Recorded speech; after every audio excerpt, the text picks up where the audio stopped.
terms of things, then, I think the news should probably be jumped right into. Absolutely, go for it. By the way, if I'm funky today, basically, here's a big tip, big life tip, everyone.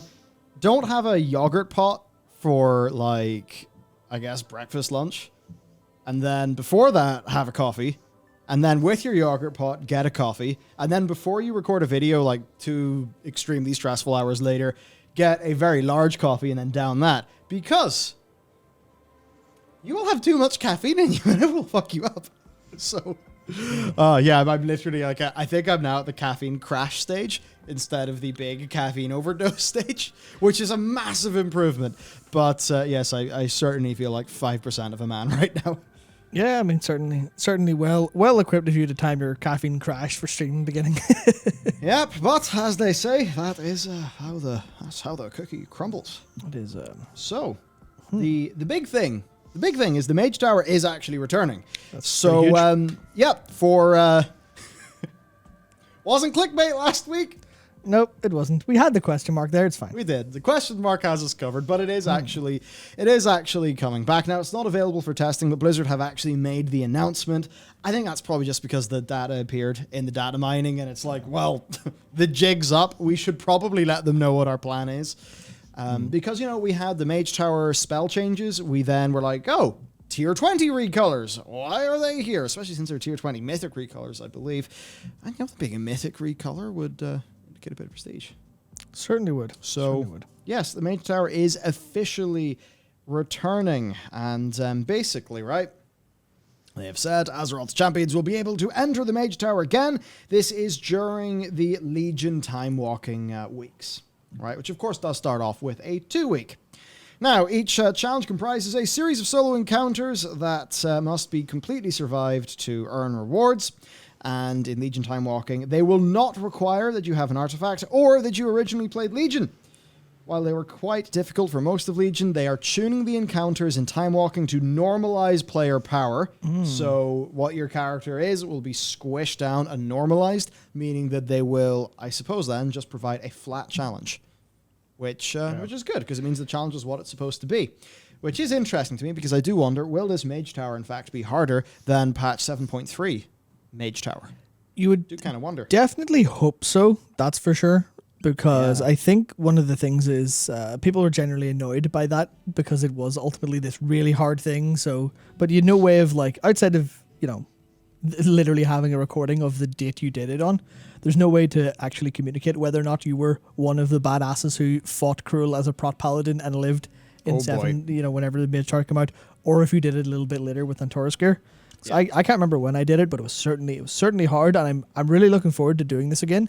Even though I've done the most of them anyway, I'm still looking forward to doing it with that normalized power to see what finally something that's a challenge that relies on what you're doing. Yeah, like at the time I had a different main. My hunter, was basically like not really my main character. I think I moved on to a monk at that stage, and the appearance that I've got is like the monk one because that was my main at the time.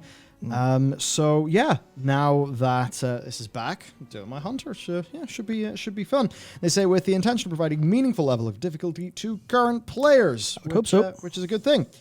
Now, the rewards are where it gets interesting, I guess. This is probably just more a recap for the people who don't really know what the Mage Tower is. But there's 7 different challenges spread across the various different specs. And certainly, I remember the monk one is basically by far the easiest. So if you're a monk, it won't be too hard. For the High Lord's Return or the DPS one? Windwalker monk.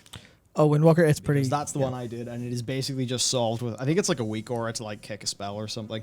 Yeah. That one was like shit easy compared to what the prot paladins had to go through. Yeah, no, but it's weird because some of those actually are like within the same challenge. Some can have it super easy based on their kit, and others can have it hard.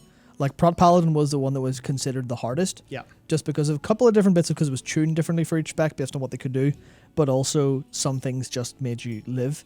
As an example, Cruel knocks you off the platform. Blood DKs couldn't really do much about that, but Vengeance Demon Hunters and Warriors and Monks were just like, movement ability, don't need to give a shit. Which made it substantially easier. You could basically made one mechanic that was an instant kill completely irrelevant. So it'll be fun to see how they if they do anything around that, or if they tune things a little bit easier. Because I'm kind of worried if I'm tuning it too easy, but oh man, sorry, it's like striking a balance. Well, they're normalizing it all, so I guess if they're normalizing everyone to the challenges, then they'll probably be doing that in like a. I wonder if that's going to be flat or if on a sort of per spec or like whatever. I imagine it just means normalize what people are coming in as. Yeah. So you don't come in as obviously if you want to say, well, okay, so you need at least a couple different classes available to do all 7, which is going to have a reward attached to it, which we'll get into in a bit. But I think, because I obviously had the same immediate problem when I thought, I was like, oh shit, am I going to have to level anything to 60? Am I going to have to gear anything past, just hit 60 and go in? But it feels like the way they explained it seems to me like they'll be like, okay, you just have a level 60, in you go, we'll squish everything down. Yep. Kind of hopefully in the same way they did the... was it the mop challenge modes or the WOD challenge modes? Or was it mop challenge modes? It was the mop ones, yeah. They scaled you down. Yeah, so I hope that's what they've done. But also, I can't imagine they'll have the time to retune spec ones very, very tightly. But yeah, it's like the sort of thing I imagine you could like if they knew that there was something with say the prop paladin one, they could maybe like I don't know if it's just like an aura with a percentage, but yeah, who knows really? We'll just have to test it in the PTR. Yeah. I mean, this is where I think we're going to run into. Obviously, you've got the time walking problem. Of you don't have abilities you used to have, etc., etc. But I feel like people are going to run into this in a very interesting way, where, like, as an example, to use a prop paladin one because that's the one I know, you're going to go into this and it's going to be tuned or designed around what you were in Legion, not what you are now, and not many classes are substantially different. But as an example, prop paladin's self-healing ability is extremely weak compared to what it used to be back in the day. That is interesting. So that'll be fun to see. I mean, take Hunter. Hunter is just a completely different design now. Yeah. I was like, my current main, right? So it'll be interesting to see how those things change. But it'll be fun. That said, to actually get a handle on what this will be like as a gameplay experience, we need to wait for this to hit PTR, and it will be a future build. Now, that said, let's talk about the rewards. So, right. A lot of people were split on whether you should be able to get the old like the old artifact appearances. Now, I will say, I'm in the camp of no, because you can't tell people one thing in 2018, 2017, 2017? I want to say 2017. Yeah, you can't tell people one thing in 2017 that, like, you need to do this now, and, here's like a 3 or whatever week window it was, and they opened it up without the nether shards. You can't tell people, like, do it now, it's your last freaking chance, then it's gone, and then go back in that. You just can't do that, because the more you do things like that, I know there's people making an argument that it could be pragmatic to let people get those back, so that, there'd be something extra to do. But I just say there that, like, any time you erode the integrity of a prestige reward, you erode the integrity of the game. I suppose there is an argument that if this was literally as hard as it was back then, and you could argue that it could, in fact, quite easily be harder in Shadowlands than it was at the end of Legion. Whenever people had, all their Legos, all their stuff, that, maybe it could be fair, but I think it's just based on their past communications. So, what are we getting for a reward? Well, there's two things. Number one, Tier 20. So, Tier 20 was a bit of a fan favorite tier. It was a remake of, obviously not for DK and DH, but it was a remake of a TBC tier, right? So, the way it's going to work is that if you complete it on one of your specs, you will earn... you'll earn it, right? Or do you have to complete it every... That's just one spec, isn't it? I believe you do it on one spec to get the armor for it, and then you've got your reward for doing all of them. Yeah. So, there we go. So success in the Mage Tower challenge will award a Legion-themed armor set for your class. Those are the Tier 20 recolors. We've already recapped them in the stream, so I'll just go through those decently quickly. Now, that said, there is a bonus reward as well. Man, the Warlock one. Warrior one. These are all really cool. Now, there is a new reward too. So there's a new achievement coming in 9.1.5. Players who complete all 7 of the challenges on different characters across their BNet account will be rewarded with a unique flying mount, the Soaring Spell Tome. Now, Soaring Spell Tome is not a mount. This is a concept for the mount that Serkan? Yeah, that Serkan created here. Now, this is one of the 4 competition mounts that Blizzard had. Of course, we ended up going with the big tree mount that we got added in 9.0.5. So it seems like they at least had some concept of what that would be, and they're now making that into a full mount, which I guess makes sense because all of those mounts, this is the one that matches the Kirin Tor, and that's kind of who we were doing the Mage Tower for. So there's that. Now, there is one special change for the druids. Yes. Right, the werebear. This is a really cool appearance, really unique, different appearance. And it was that tricky thing because it's not a skin for a weapon or it's, an appearance for a weapon. It's what your character really looks like when you're a druid and you change forms. And basically this is something people couldn't get at all. Yeah. So Blizzard realized, okay, we can't give them the first bear, like crazy werebear thing. We can't give them that again because we told people that would be unique. But they realized what they can do is do a reskin of that and offer that. Which I think that really does make a lot of druids happy, I think. Yeah, it also makes some of them sad because I think because this the uniqueness. Yeah, so this is the thing that's weird because a lot of what they okay, I imagine Dakar actually has something in the document with that, but they often talk about silhouettes being important to how they design stuff. So obviously, by the logic of this being a unique reward because it's a different color, then that opens the door to other classes having glaives instead of just demon hunters in terms of what a class looks like. But it's in tricky shape wise. So it's definitely it is tricky because this is new. Yeah, but it's still they're not consistent silhouettes whatsoever. Of course, if they actually gave a fuck about silhouettes and they were really committed to that, then a clothy wouldn't be going around in plate. If via heritage armor, right? Mm-hmm. So that's a weird thing. It's like, once you take away the whole silhouette argument, then you open up a massive amount of player customization and stuff. And then it's just a case of, well, what do we actually do? How much do silhouettes matter in gameplay for the current game and how people actually play and experience it? I think that would be an interesting question. Certainly when it comes to PvP, the first thing I do is glance for the UI. Yeah, most PvP players are doing targeting, or at least the dedicated people, like they're doing all that stuff via keybinds and... Yeah, the UI and all of that. So like, I wonder. One of the things I immediately saw brought up was, I think it was Dakar said it in Discord, you've got class-colored health bars right above them. You don't need to know what they look like. They could be a blue box and you know what class they are, but unless someone's colorblind, but then, you've got colorblind options in game to counter that to an extent. So I think it's, I think that's a kind of weird argument. I think maybe they may have blown the lid off this by going, this is unique, but it's the same, but it's unique. Yeah. It feels like a strange exception to the rule that I'm not quite sure what to think or feel about, if I'm honest with you. I have a strong opinion either way. I agree that it diminishes the original, but then it's the degree of the extent of that, I suppose. And they clearly think that in this situation, it is a different look. Yeah. I think artistically, because it's so fell, it's a different vibe.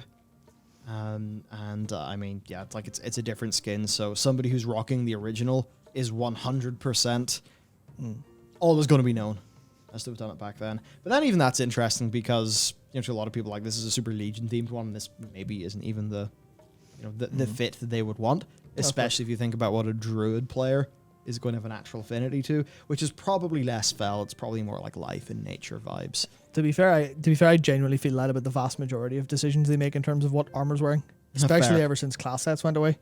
Where you're like, okay, well, what's this armor? Oh, it's based on Uldir. I don't care. Actually, that is a big thing about silhouettes then, because we're expected to, glance at, in a given tier, glance at a character running around on our screen and know what that character is in terms of like the art, the 3D model of that character. It's impossible.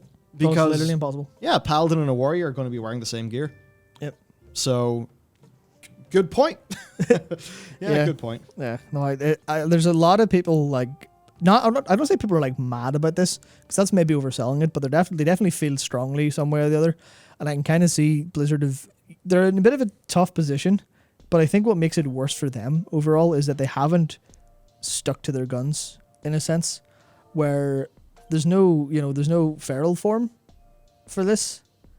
There's no feral form equivalent. There's no boomkin form. Well, they didn't do boomkin forms I guess for that anyway. It's just because it's so unique. This particular one for Guardian Yeah. I guess it's just that, really. Yeah, so like it feels like an exception, which kind of opens up or makes you consider what's they've weakened their own logic behind everything else. Imagine if there's a saber.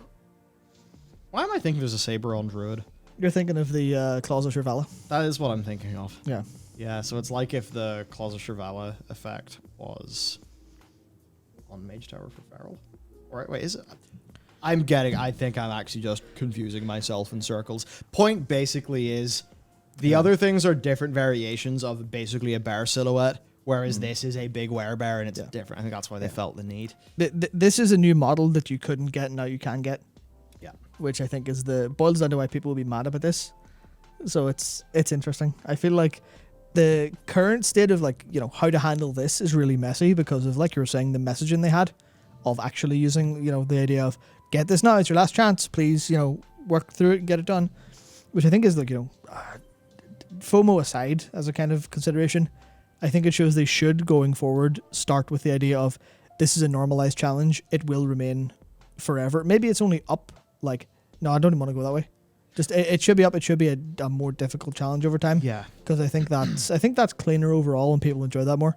Well, it's also, like if you're going to make an evergreen thing, if you're going to make it like a big cool new thing, there's a lot of cases where just make it evergreen because here's the thing, right? In 10.0, when it's Legion Time Walking Week, and even that Time Walking Week, that's something to talk about. But in 10.0, when it's Legion Time Walking Week, this will be content that people can do in the next expansion and the expansion after and the expansion after. And, I'm only going to do this for my main.